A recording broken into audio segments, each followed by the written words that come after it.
गिबियावनो ब्रह्म गियान नायगिरि साफ्रोमबो आइ आफामोननिसिम बे समाव अननाय सिबिनाय खुलुमनाय आरो गाहाम अनसायनायखौ जासिबाय। दिनै जों मोनसे गोदान आयदा लानानै फैदों, बेनो जाबाय आइजोफोरनि बिबान। थारैनो आइजो माहारिया मोनसे समाजखौ गोग्गो आरो गोथार दानायाव आइजो माहारिया मा बिबान दं, बेनि सायाव जोङो दिनै गुवारै सावरायगोन। बे हाबाफारियाव दिनै सावरायगिरि महरै जोङो मोननो हादों उदालगुरि दख'रा ब्रह्म धोरोम आइजो आफादनिनो आफादगिरि आइ नाजिमा बसुमतारी। बे आइनिफ्राय जोङो दिनै आइजो माहारिया जे मावनो गोनांथार मोनसे समाजखौ गायसननायनि, समाजखौ जौगाहोनायनि, धोरोमखौ जौगाहोनायनि मोनसे मावनो गोनां बिबान दङ, बे बिबाननि सायाव आइजो माहारिया मावनो लानाय माखासे थांखि बिथांखिफोरनि सायावबो गुवारै मिथिनो नाजागोन। बे समाव आङो गिबियावनो मानिजाथाव दिनैनि सावरायगिरि हांख्रायजानाय बिथां नाजिमा बसुमतारी आइनिसिम खुलुमनाय आरो सिबिनायखौ जासिग्रोनाय जाबाय। खुलुमबाय। दा नों आइनिसिम माखासे सोंथि लानानै दिनै ब्रह्म गियाननि गेजेरजों जोङो फोसावनो लादों। बेनो जाहैबाय, गिबि सोंलुआनो जाबाय, न'खर मोनसेयाव आइजो गैयाब्ला बे न'खरा इन्जुर गैयै न' बादि होननानै जोङो बुंनांगोन। दा गंसे न'खर आरो गंसे समाजखौ आइजोफ्रानो फोजोबस्रांनोबो हायो, दानोबो हायो। दा बेनि सायाव जोङो नों आइया गेबेङै एसे फोरमायथिनानै होगोन। समाज मोनसेखौ गोग्गो गोथार समायना दानाय आरो सोद्रोम समाज गायसननो थाखाय आइजो एबा बिमा माहारिया मा मावनो गोनां दङ? खुलुमबाय बाबानिसिम आरो ब्रह्म गियान चेनेलनिसिम आं बयनिसिमबो खुलुमहरनाय थाबाय। दा जोबोद सोंनाया जोबोद माने गोरबोआव नांनाय बे सोंलुआ। दा बे सोंनायनि फिननायखौ आङो होननानै गसंबाय। दा नंगौ, दानि जि थासारि, दानि जि सोलिबाय थानाय, बेखौ नायहरोब्ला जों बिमा माहारिया गोबां मावनांगौ बिबान दङ। दा बिनि गेजेराव आङो नैबेखौनो आं बुंनो सानदों साफ्रोमबो आइमोनखौ। दा साफ्रोमबो बिमाफोरनि थाखाय दिनै जोंनि गाव गावनि फिसाफोरा बेसेन गोनां धोन। बे गावनि धोनखौ रैखाथि होनो थाखाय इयुन दानाय, मोजां नोगोरारि जानो थुलुंगा होनाय, संस्कार होनाय, गोग्गो आखल आखुनि बिगोमा जानो फोरोंनाय, नैबेफोर गासैबो साफ्रोमबो बिमानि मावथारनांगौ बिबान। बेनिखायनो साफ्रोमबो बिमाफोरा गाव गावनि फिसाखौ मोजां खालामनोब्ला जेब्लायबो गावखौ सांग्रां लाखिनांगौ आरो सांग्राङै थानांगौ। दानि मुगायाथ' बिगियान मुगा नङा होमबा? बिमानि गोरबोआव थाजेननाय समनिफ्रायनो फोसाबनाय राहाफोर गोबां दंसै। बेखौ बिमा माहारिया बैदिक गियान होननानै आजावना लानायनि सम सफैबाय। मोजां फोसाबनाय राहाफोरजों फोसाबै जिथु गाज्रि खान्थि हुदाफोर, नैफोरखौ गारनो हायो आरोना। बेनि फिथाइयानो जाबाय इयुन जोलै गथ' गथायफोरखौ मोजां आखल आखु दानायाव जेबो हेंथा सोमजिनाय नङा आरो। बेनिखायनो बेबायदि बोसोनखौ जों साफ्रोमबो आइजोफ्रा जों गिबियाव जोङो बे बोसोनथिखौ जों फालिलांथारनांगोन आरो। दा बिगियाननि बायदिब्लाथ' बिमानि गोरबोआव थानाय समावनो बिमाया सांग्रां जाथारनांगौ होनना बुंदों आरो। जों माबायदि सांग्रां जानांगौ? दानि जे आइजोफ्राबोथ' रावबो रोङि गैला नङा होमबा? गासिबो रोंजोबगौ। आरो जायफोरो सासे सानै रोङि दं, बिसोरबो गेदेमानिफ्राय सोलोंथाइ लानानै आरो नैबे जोंहा मबाइल इउटुब चेनेलनि गेजेरजोंनो जों सोलोंनो हायो। दा माबायदि सांग्रां जानांगौ होनना बुङोब्ला, जों जेब्लानाखि जोंनि गोरबोआव थाजेननाय, जेब्ला स्थिति जाजेननाय, नैबे समावहाय जों मोजां मोजां बिजाब फरायनांगोन। बिजाब फरायोबा जोंनि जि मेलेमारि जि नोजोर, बे गुवार जायो, गुसेब नोजोरा गुवार जायो। जों बिनिखायनो मा, गोरबोआव जेब्ला 1 दान थाजेननाय समनिफ्राय जों मोजां मोजां बाथ्रा साननांगोन, मोजां मोजां बिजाब फरायनांगोन, गेदेमाफोरखौ जों गोसोखांनांगोन। मानो होनोब्ला बेबायदि मोजां मोजां साननाय आरो साननाय थायोब्ला मा जागोन, आंनि गोरबोनि गथ'आबो मोनदांबोबाय थागोन आरो। दा बिनिखायनो जों बे समावहाय जों मोजां मोजां बिजाब फरायनांगोन। बेनिफ्राय मा होनना बुंनांगोन आरो 2 नम्बराव जोङो गोग्गो आदार जानांगोन। जेब्ला गोरबोआव थानाय समाव जेब्ला गथ'खौ जों मोजां लुबैयोब्ला माने बेनिफ्राय मावबाय थानांगोन आरो माने मोजां मोजां आदार जानांगोन, गोग्गो आदार, जायखौ होनदों गुन गोनां आदार, जाय गुनखौ माने सात्विक गुनखौ जों जानांगोन।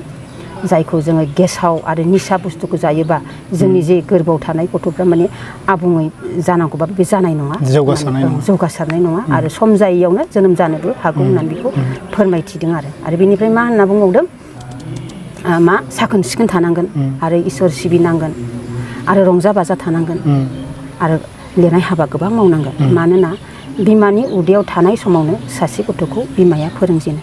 बिनि साननाय हनाय आखल आखु रोंनाय रोङि हुदाफोरा थोंजोङै गोरबोआव थानाय गथ'नियाव सन्देर होयो आरो दा बिनिफ्राय मा होनना बुंगोन जोङो मोजां मोजां आदार जानांगोन। बेबायदिनो नोंनि जि मावनाय बे नोंनि गोरबोआव थानायाव माने सन्देर होयो आरो बेनिखायनो जों साफ्रोमबो बिमाफ्रा माने जों बेबायदि हाबाखौ जों मावथारनांगोन आरो बेनिफ्राय आरो मा होनबावदों जेब्ला बिमाया जि खालामदों बियो गथ'आ मोनबोबाय थागोन नालाय बेनिखायनो जोङो मा खालामनांगोन बेवहाय जेब्ला बिमानि जि गोथार साननाय बेफोरखौ गथ'आ माने सोलेरजों आजावना लासिगोन। बिमा बिफानि गोथार सोलेरखौ गोथार बिरज'खौ माने गथ'आ सोलेरजों आजावना लाबोनानै बेबायदिनो गथ'आ मोजां गुननि बिगोमा जाबोनानै लासैनो जेब्ला जोंनि 9 मास 9 दिन होनना बुंदोंना जायखौ मा होनगोन 270 दिननि उनावहाय जों माने माबा जोनोम माबायावहाय गोरबोनिफ्राय माने बुहुमाव जोनोम मोनसिगोन आरो दा बिदिखायनो आरो जोनोम मोनखांनायनि उनावबो बेबायदिनो नोङो आरो जेब्ला गोरबोआव थानायावनो जों 80 गुनखौ जों मावबोखानांगोन। बिनिफ्राय नोङो आरो 20 गुनखौ जोनोम जाखांनायनि उनाव नों सामलायनांगोन आरो जेब्ला गासिबो मुलुगनि सुबुं माहारियानो बिमानि गोरबोनिफ्राय जोनोम मोनजेननाय लोगो लोगो बिमानि गोदै राव गोदै अननाय बेखौ मोनग्रोजेनो आरो दा ओंखायनो जों बे बोसोनफोरखौ जों फालिलांनांगोन आरो माखासे जोंनि जे न'खर गंसेखौ बा जोंनि जिउ थसेखौ दानायाव जोंनो बोसोन होलांखादों नङा होमबा परमहंस शिब नारायण आफाया होलांदों जोंनो 10थि बोसोन आरो गुरुदेब कालिचरन ब्रह्म आफाया जोंनो होलांदों माखासे बोसोन। बैफोर बोसोनफोरखौ जोंनि आइजो माहारिया दिनैनि बे मुगायाव जोङो सिबिलांनानै बा फालिलांनानै बे बोसोन बायदि जों न'खरखौ बेंलांनांगोन। दा बेफोर बोसोनफ्रानो जोङो फारियै आं बेखौ बुंनो लुगैदों। दा गुरुदेब कालिचरन ब्रह्म आफाया गंसे न'खरखौ दानायाव आरो गंसे न'खरखौ गोग्गोम खालामनायाव जिउ थसेखौ दैदेनलांनायाव जोंनो नैबे बोसोनखौ होलांदों। दा गिबियावनो मा होनना बुंलांदों गुरुदेब कालिचरन ब्रह्म आफाया धोरोम सिनायनानै रायजो जानाय बायदि मोजां गैया। इसोर खुलुमनायखौ जेरै नागारबोदों बिमा बिफाखौ खुलुमनो बावदों उन्दैफोरखौ अननो रोङै जाबोदों जेनिबो दुखु गाज्रि बेमार रग निदान आफोद बिफोद जोबनो गैयै जाबोदों होननानै गुरुदेब कालिचरन ब्रह्म आफाया बेजोंनो जोंनि संसार जानायाव नैबे बोसोनखौ जाहाथे जोङो अलखदाव दा गोलैथों होननानै जोंखौ राहा होलांदों। आरो जों नंमारगौबो दिनै धोरोमखौ सिनायैयावनो धोरोमनि ओंथिखौ मिथियैयावनो जायफोरा धोरोमखौ सिनायदोंबाबो दिनै धोरोमनि ओंथिखौ मिथियाखै दिनै एग्रे बेग्रे सानथ्र'हायि धोरोम ओंखारदों। दिनै गावजों गाव एना एनिसो जाबोदों। दा बेनिखायनो दि होनदोंमोन जे धोरोम सिनायनानै रायजो जानाय बायदि मोजां गैया। नाथाय जोङो दिनैनि मुगायाव गुबै धोरोमखौ नागारनानै जों बायदि बायला जों धोरोम सिबिनानै जों गावजों गाव नायनो हायैखौसो जों नुबोदों आरो बे बिसार जानानै आरो 2 नम्बराव होनबावदों बर'नियाव जौ थागौमानि जौगानो रोंनाय नङा जौ लोंना मान हानि अर्थ हानि लक्ष्मी हानि जायो होननानै नंमारगौ आइमोन आफामोन। जेब्लासिम बर'नियाव जौआ थाबाय थागोन अब्लासिम जोङो जौगानो रोंनाय नङा। नाथाय गुरुदेबा होनलांखादों जोंखौ जाय निसाखौ लोंबाय थायोबा बाहायबाय थायोबा जोंनि न'खरा जोबस्रांलांगोन होननानै। दा जों मेगनजों नुनो मोनमारदों गोबां आइजोफ्रानो खाफालनि सिन्दुरखौ खोमानांगौ जादों। सानैजों गथ' गथायखौ दैदेनलांनांगौआव जोङो आइमोना हारसिङैनो आसखान्दा जानानै हारसिङैनो बियो न'खरखौ गथ' गथायखौ फोरोंनाय फारफ्रोमबो बिबान लानानै आइमोना रुजुननांगौ जादों। बेनिखायनो गुरुदेबा होनलांखादोंमोन दिनैनि मुगायावबो बेखौ जोङो नायाखिसै। दा बेनिखायनो आं खावलायदों जोङो नैबे 2 नम्बर बायदिनो जों जि बोसोन होलांनाय बेबायदि जोङो सोलिलांनांगोन आइमोना। आरो 3 नम्बराव होनलांदों मा बुंना बांनां सुखुआव दुखुआव जों मा आइ आफा नङाबा अम सदगुरु होनना खुलुम धुना आहुति हो निदान आफोद जाबा रग सिनायनानै मुलि हो लैहोर लैहोर मावदां जा थाखा थाइसे हिसि गांसे मैगं थाइसे थादुन दरसे बानलु थाइसे संख्रि बारसिनि गैया जानानै जिउआव दुखु दाला होनना बुंलांदों आरो नंमारगौबो दिनै माने सुखुआवबो दुखुआवबो जोङो इसोरखौ सिन्थिनो होदों नाथाय जों मा खालामो जोङो दुखुआवल' हाय इसोर नाथाय जों सुखुआव बावगारना थायो ओंखायनो गुरुदेबा मा बुंलांदोंमोन जोंखौ सुखुआवबो दुखुआवबो जोंखौ इसोरखौ खुलुमनो होदोंमोन आरो जा एसे दङ नोंनि जि खादा गंसेयानो जा न' हानि न'आनो जा बेखौनो नोङो मोजां आवथायनानै हासिब मुथासेयानो जा बेखौनो सिबनायाव जथायफा बेबायदि बुथुमनानै जोंखौ सोलिलांनो खन्थुम सोलिलांनो होदों आरो दिनै जों हासिब गंसेखौ बेबायदिनो गनायाव जुदि बुथुमफा खालामाबा बे सप्तासेयावनो बे हासिबा जोबलांगोन आरो ओंखायनो जि दङ बेखौनो आंगो होननानै आंनि होननानै गुरुदेब कालिचरन ब्रह्म आफाया थोनलांदों आरो 4 नम्बराव मा बुंलांबावदों बर'फोर नोंसोर सिखाव दाखेट गुन्दाफोरखौ दामाव सोरबा आबादारि सोरबा फालांगि सोरबा साख्रिआवला सोरबा लेखा गोरों जादों होनना बुंलांदों दा नंगौ जोंखौ गुरुदेब कालिचरन ब्रह्म आफाया जोंखौ अलसिया जानो होआखै अलसिया जागोन नों साजा मोनगोन नों सिखाव मावनांगोन अभाबाव नोङो सभाबा नस्थ' जागोन नङा होमबा बाबा दा जोङो दुखिया जायोब्ला राहा गैला सोरनिबा माखासे जाथाविफोरखौबो नोङो खावनानै लायनानै नों गथ'फोरनो नों सुफुंनो गोनां जायो नैबेफोरबायदिखौ गुरुदेबा जोंखौ नैबे 4 नम्बराव अलसिया जानो होआखै आरो ओमफ्राय 5 नम्बरावबो होनलांबावदों मा गुरुदेबा जोंखौ बोसोन होलांदों जों आइमोनफ्राबो इसोर सिबिदो उन्दैफोरखौ अननो फोरोंदो थार बाथ्रा बुंनो फोरोंदो गाव गावनि फिसायखौ मान हो आरो अननाय होनानै गोजोन रायजो जादो होनना बुंदों आरो माने आइमोनखौ होनदों आरो आइमोनानो गुदि नालाय आइमोनानो न'खरनि गुदिसिन फोरोंगिरि होननानै बुंदों जायखौ ओंखायनो आइमोनाबो इसोर सिबिदो बिमाया इसोर सिबिबासो बा माबा मोनसे मोजां खामानि मावबासो मोजां संस्कार मावबा बे गथ'आ बिमानि जि थोनलांनाय मावलांनाय नैबेखौ लालांबाय थागोन सोलोंगोन बेखौ बुंदों आरो आइमोनफ्राबो इसोर सिबिदो आरो उन्दैफोरखौ अनदो नों अनबासो बेबो गुबुनखौ अननो रोंगोन आरो मा होनदों थार बाथ्रा बुंदो उन्दै समनिफ्रायनो सैथो बाथ्राखौ फोरोंनांगौ होनदों थगायनाय मानायफोरखौ जों गथ'फोरनि सिगाङाव मालाबाबो लाबोनाङा आरो मा होनना बुंलांबावदों फिसायखौ सिबिनो होदों फिसायानो जोंनि नैथि गुरु फिसायानो जों इसोरजों समान जेब्लायबो जों आइजोफ्रा फिसायखौ मान होनो रोंनांगोन अननाय होनांगोन मेंनानै फैयोब्ला गोदै राव होनांगोन दै गांनायाव दै होनांगोन नैबेबायदि जों आइजोफ्रा नैबे बोसोनखौ जों फालिलांनांगोन आइजोफोरनि मावनांगौ गुबै हाबाया बे आरो बिनिफ्राय जों न'खराव गोजोन अनलायनायखौ जों मोननो हायो आरो बिनिफ्राय 6 नम्बराव होदों न' बां बारि बागान लांगोना फुख्रि हाखर हालाफोरखौ जेनेबा साखोन सिखोन खालामनो होदों आरो माइ गरसेखौ थाखा थाइसेखौ मोसौ मासेखौ जोथोनै लाखिनो होदों आरो नोंनि जा एसेखिनि दङ बोरमा मासेयानो जा मोसौ मासेयानो जा बेखौ जोथोन लाखिनो होदों आरो गाव गावनि देहा जि जोम साखोन सिखोन बारि बागानफोरखौ मोजां साखोन सिखोन बिदि लाखिनो होदों आरो जोंखौ 6 नम्बराव आरो 7 नम्बराव होनदों दाउसा फारौ हाथारनानै इसोर सिबिनाया महापाप जायो दाउसा फारौ होयो थैया रानलाङो खर' मोदोम मानसियानो जायो बोर बिनानैबो मोना जायो जायहा जेसे मोदाय दावदाय सिबिगोन बेहा निदानासो जोबनो गैयै जायो नंमारगौ जा आइमोन जों गावनि आत्माखौ मोजांनि थाखाय गावनि जिउनि गावनि न'खरनि मोजांनि थाखाय जों इसोरनाव जोंखौ आर'ज गाबनाय बेबायदि बिथोन होदों नाथाय जोंखौ सोरनिबा जिउखौ हानि खालामनानै जोंखौ इसोर सिबिनो होआखै दा बेखौ गुरुदेब कालिचरना जोंखौ फोरोंनानै गालांदों आरो जाहाथे बे माखासे बोसोनफोरनिफ्राय जोङो मोजां सोलोंनानै जोङो रोंलांनो हायो आरो नैबे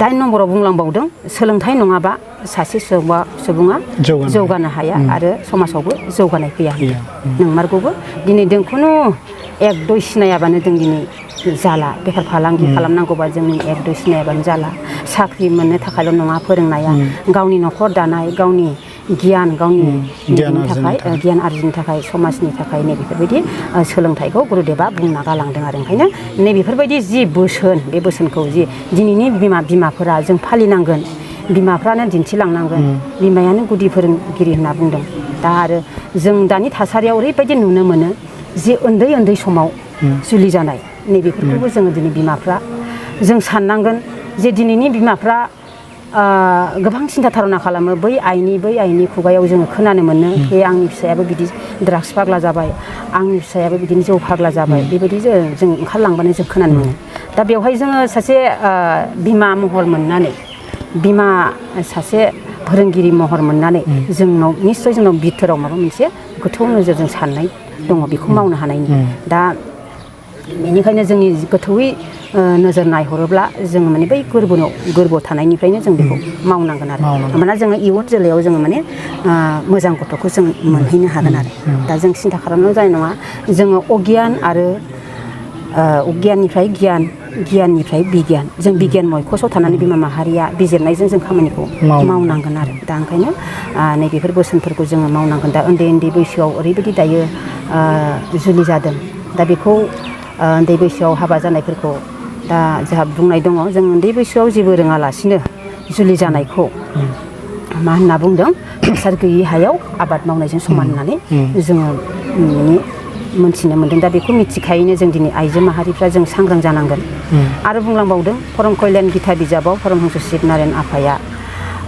माने जेबो रोङालासिनो जेबो जेनेबा रोङालासिनो उन्दै बैसोआव हाबा जानायखौ माने गोरलै थाइजौ फिथाइजों रुजुदों गोरलै थाइजौ फिथाइया जेरै जानो थावा आरो बियो रसबो गैया आरो बिनि फिथाइयाबो बेगराबो माने जोलै जायो ओंखायनो जों बैफोर जि बोसोनफोर गेदेमानि जि बोसोनफोर बे बोसोनफोरखौ जों साफ्रोमबो बिमाया जों सासे गथ'खौ दैदेनलांनांगौबा बे गेदेमाफोरनि बोसोनफोरखौ जोङो सोलिलांनांगोन जों नायनांगोन गेदेमा गुरु आफामोननि माखासे बोसोनफोरखौ जों लानांगोन आरो देरसिन जोंनि मावनांगौ गुबैया आं बेखौ नुहुरदों जे जोङो जिउआव 3 गुरु लानांगौ होनना बुंबाय थादों नाथाय बै 3 गुरुखौ जोङो फ्रायानो जोङो लायैयाव जों जि नांगौ बायदि बेयाव जों सौहैनो हायाखै आबुं जायाखै दा जोङो 2 गुरुल' फ्राय लायो जेरै जोंखौ बुंथिबाय थायो गुरु आफामोनाबो जोनोम गुरु गिबियाव नैथियाव शिक्षा गुरु थामथियाव दिक्षा गुरु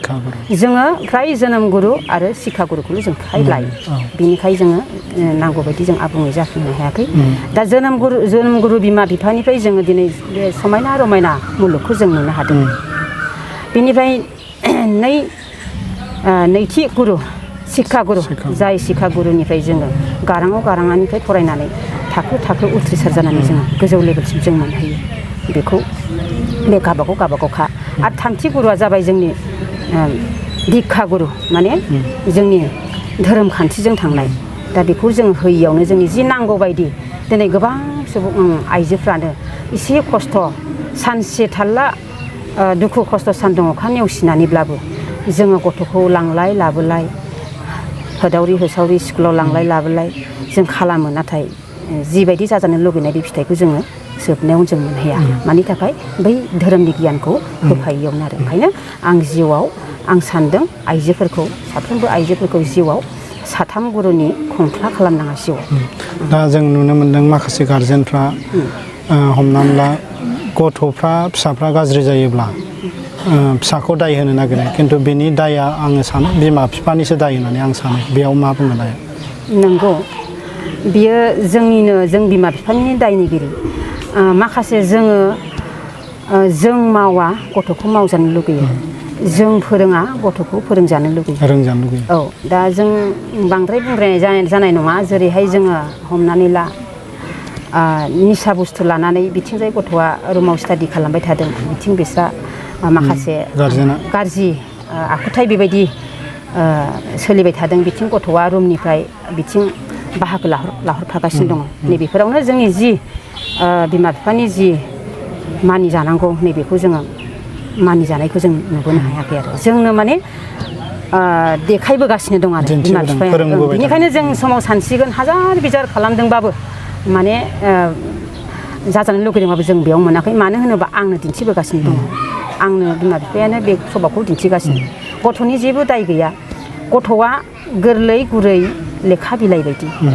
जेरैहाय गुफुर लेखा बिलाइयाव कलमजों दागि होयोब्ला नांलाना थायो थिग बेबायदिनो बिमा बिफाया मोजां संस्कार होयोबा गथ'नि ब्रेनाव नांलाना थायो आरो गाज्रि संस्कार होयोबा गथ'नि ब्रेनाव बियो माने टिउमार सिस्टेम जानानै थायो आरो ओंखायनो नैबेफोरखौ खोब साबधान जों उन्दैनिफ्रायनो मोजां सर'खौ जों खालामबोनांगौ आरो मोजां आखुथायखौ जों दिन्थिबोनांगौ बेयाव आं माखासे सोंथि लाबोबावदों आथिखालाव हाबा जाखानाय आइजोफोरनि मोनसे बादायलायनाय खारनाय बादायलायनाय होननानै बुंनांगोन बेयो सोलिबाय थादों। हाबा जाखानाय आइजोफोरा गोबां गुबुन हौवाजों खारलांनाय, दा बेफोरनि बेलायाव आइजो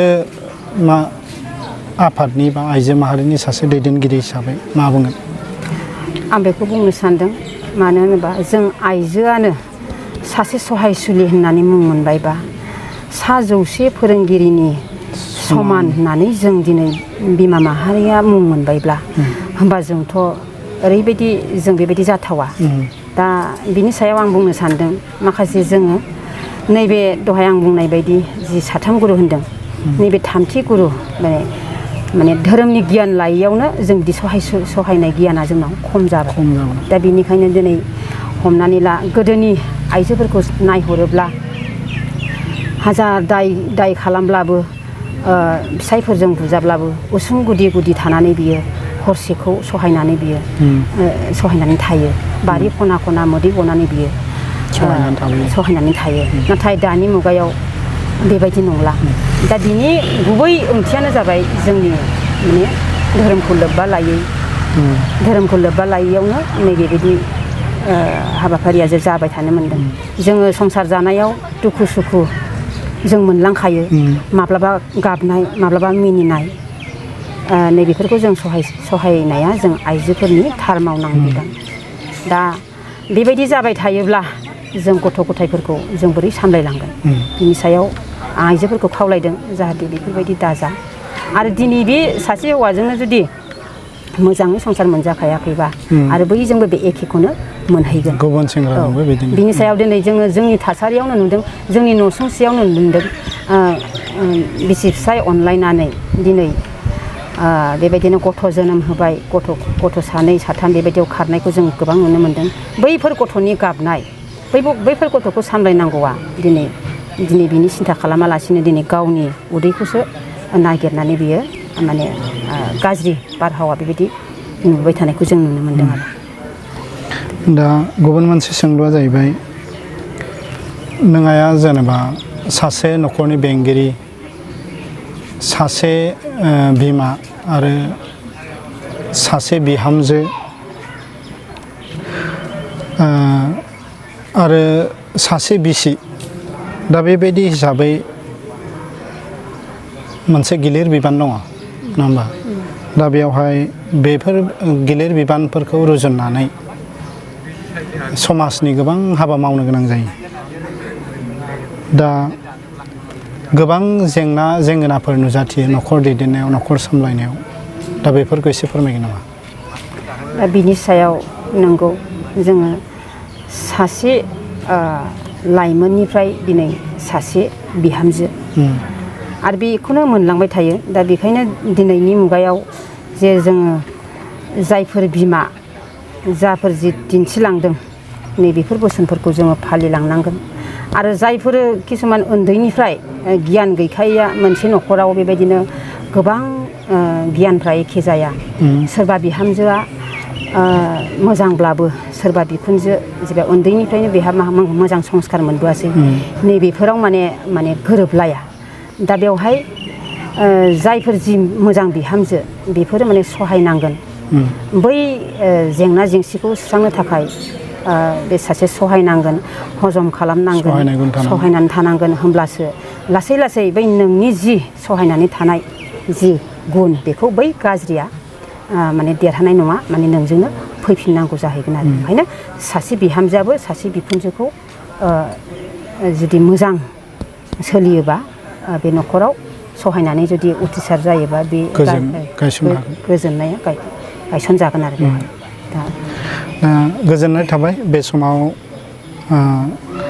साफ्रोमबो नायगिरि आइ आफामोनहा मिथिनो मोनबाय, आइजो माहारिया थारैनो समाज मोनसेखौ दानायाव, न'खर मोनसेखौ गायसननायाव जोबोर गेदेर मावनो गोनां बिबान, गिलिर बिबान दङ। थारैनो आइजो माहारिनि गेजेरजों मोनसे समाज आरो न'खरा गोग्गो आरो गोजोन जायो, बेखौ जोङो बयबो मिथिगौ। नाथाय आथिखालनि जिथु थासारिखौ लानानै बे आइआ जोंनि गेजेराव जोबोर गेबेङैनो गुरुदेव कालिचरन ब्रह्म, परमहंस शिबनारायण स्वामी आफामोननि जिथु होलांनाय बोसोन, बेखौ लानानै जिबायदि बिदिन्थिनि गेजेरजों जोंनि गेजेराव बेखेवथिनानै होबाय। बे समाव नाजिमा बसुमतारी आइनिसिम गोसो गोरबोनि साबायखर थाबाय। मानोना बे आइआ गावनि बेसेन गोसा समखौ दिनैनि बे सावरायनायाव दान्दिसे होनानै जोंनि बे सावरायनायखौ जाफुंसार खालामबाय। जोबथारनायाव नाजिमा बसुमतारी आइनिसिम फिन खेबसेबाव अननाय सिबिनाय खुलुमनाय आरो गाहाम अनसायनायखौ जासिनानै दिनैनि बे आयदाखौ बेखिनियावनो दोनथ'नाय जाबाय। खुलुमबाय। औ खुलुमबाय।